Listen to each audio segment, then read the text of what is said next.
Dit wie zelfs de grote publieksloeker van dit weekend op het festival Into the Grave. De metalband Slayer. Justejoen hien ze haar optreden. En daar zijn de echte Slayer-fans het nog van on het naaigeniertje. Ja, het was sowieso wat ik ervan verwacht had. Het was misschien nog wel beter. Het was echt gewoon super raar, super chill. Ja. Maar daar heb je als Slayer-fan wel meteen het hoogtepunt gehad voor dit weekend. Ja, van dit weekend wel ja. Maar als Slayer weer in Nederland komt, ga ik sowieso weer heen. Het is de tweede en laatste dag van het Ljouther Metal Festival. Het is net helemaal uitverkocht, maar toch is de organisatie goed te spreken over het verin van deze 6e editie. We hebben al gisteren een vol plein met Slayer. Slayer stond wat te hard. Daar heeft de hele stad van mogen meegenieten. Maar het was wel een hele vette show. Mensen hebben ervan genoten. Mensen kwamen naar mij toe en vielen mij om de nek en zeiden Slayer op de Oldhoven, dat ik dat nog mee mag maken. Weet je wel? Dus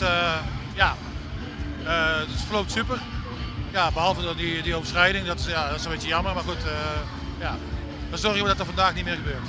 Ja, daar waart de organisatie wel op omsprutsen. Het volume van Slayer. Want het weer juist net alleen nog de meeste maar een kaartje. Niet van de Amerikaan genietje konen. Het is een vorig jaar geweest en hier ik er in die zin er net zoveel les van.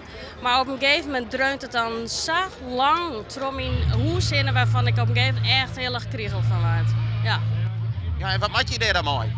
Nou, ik ben nogal een vervent twitteraar, dus toen heb ik dus op Twitter daar wat van zijn. En toen zeg ik dus al dat er meerdere mensen waren die daar klachten over in. Dus dat joeg mij wel het gevoel van oké, ik ben dus net de enige die dat irritant vindt.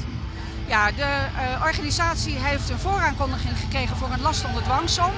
Die dwangsom bestaat voor de eerste keer uit €10.000. De tweede overschrijding zal €25.000 zijn. Dat betekent dat als de organisatie vandaag een overschrijding organiseert, er meteen deze dwangsommen vervallen. Het laatste optreden is in handen van de Duitse band Creator. En het wordt ons Jalve Tolken.